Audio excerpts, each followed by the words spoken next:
I mean, the opening chapter of the book is a unfortunate story about a young mother, in her 40s who presented with devastating heart disease and couldn't be saved.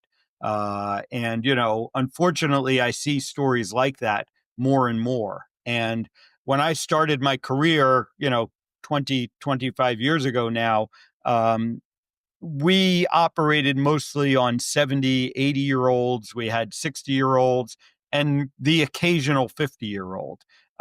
It was unheard of to be operating on 40 and 30-year-olds. And yet today I do that on a routine basis. So we're seeing the heart disease develop earlier and earlier. And, like I said, no matter how good I am as a surgeon, right? If I'm doing this surgery on a 30-year-old, I know that they do not have a great, long-term prognosis, and their lifespan is likely to be cut short by this unless they address the underlying cause, what's really causing their heart disease. And that's why we need to get them focused on insulin resistance, inflammation. If somebody has plaque in the arteries, can that actually be reversed through doing these dietary measures that we're going to talk about? Yes, it can. I see it fairly routinely in my practice these days that we see, we use the coronary artery calcium scan to measure the heart disease, and we can talk about that in more detail. But based on coronary artery calcium scans, I do see scores going down now on a fairly regular basis.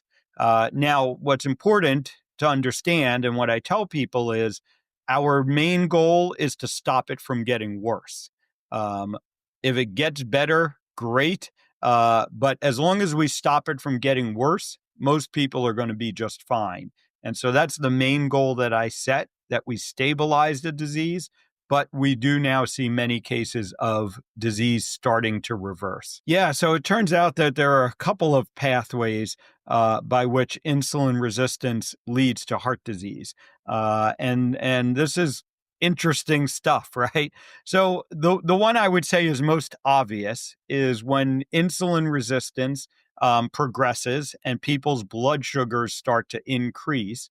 That increased blood sugar causes damage to the blood vessels, and that's kind of the most obvious linkage between insulin resistance and heart disease. But there are a couple of other things that go on with insulin resistance that contribute to heart disease as well.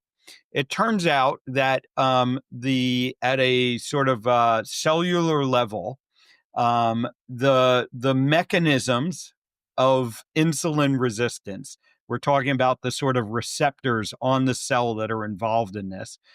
There's some crossover with a chemical called nitric oxide. And people may have heard of nitric oxide. Nitric oxide is one of the chemicals that our body makes to help protect our blood vessels. So nitric oxide causes the blood vessels to relax and kind of enlarge some. And nitric oxide also helps protect the endothelium, that lining of the blood vessel that we're trying to keep intact. And when you're insulin resistant, it causes your nitric oxide levels to decrease. And so this is another reason why insulin resistance can cause heart disease. The third pathway that I would talk about is the inflammation we were talking about earlier. Insulin resistance causes inflammation in the body. That inflammation, among other places, can damage the blood vessels and again lead to this heart disease process.